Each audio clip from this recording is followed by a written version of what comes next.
Hello there again. Today I'm going to talk about memory because many people tell me stories, anecdotes about what they have heard, what they have seen, somebody told them. I'm afraid that stories are not evidence. One story is not evidence, 100 stories are not evidence.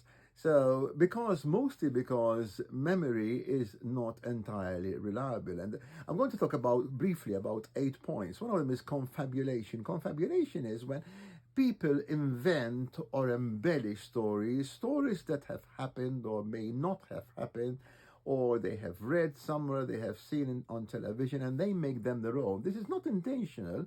They don't do it because they want to fool us. It simply happens. Confabulation happens with many people. And I would like to say at this point that our memory is not like a camera that shoots and then replicates exactly what it shoots. It is based on restructuring of bits and pieces, and it can be also selective. We can remember only the things that suit us. Cognitive dissonance, sometimes only what fits our intentions, what fits our beliefs. It can change with time. It can be transitory and it can change with time, like Chinese whispers. When you tell a story to somebody and somebody else, and then somebody else tells the story to somebody else, and it changes along the way. And this happens to us too. Sometimes a story that has happened to us a few years ago, in our mind, it keeps changing. We forget. There is absent-mindedness. How many times have we forgotten where we put our glasses? In my case, because I wear glasses, or where have I taken my tablets or not, or I removed a screw from somewhere and where did I put it? These things happen because our memory is not perfect. Far from it, in fact. Sometimes our memory blocks events and things that happen in the past. Sometimes it blocks and buries memories very conveniently. Sometimes we misattribute. Like, for example, this happens to me a lot when people who have seen me performing tell me, I have seen you doing this. You remember when you took the drink and you did this and you did that.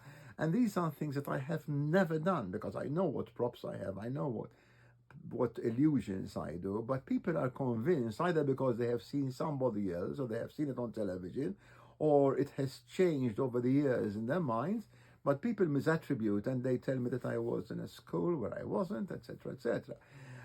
It adapts. Our memory also adapts. And sometimes it adapts to our circumstances and our beliefs.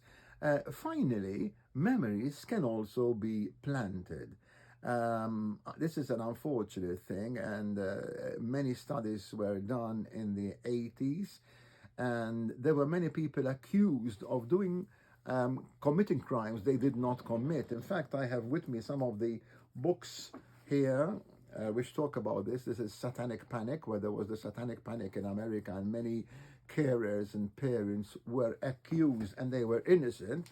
This is a similar thing, but it goes back to the Salem witch trials. It's called Witch Children. This is about a case in Italy, all the lies they did not tell.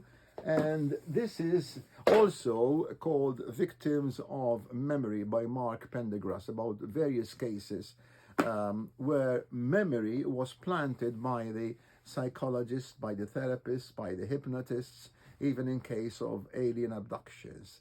So our memory is very pliable, very flexible, and we cannot rely entirely on it, I'm afraid. So stories are not evidence. They may be pleasant. Stories can be, enjoyable, but they cannot be considered as scientific evidence.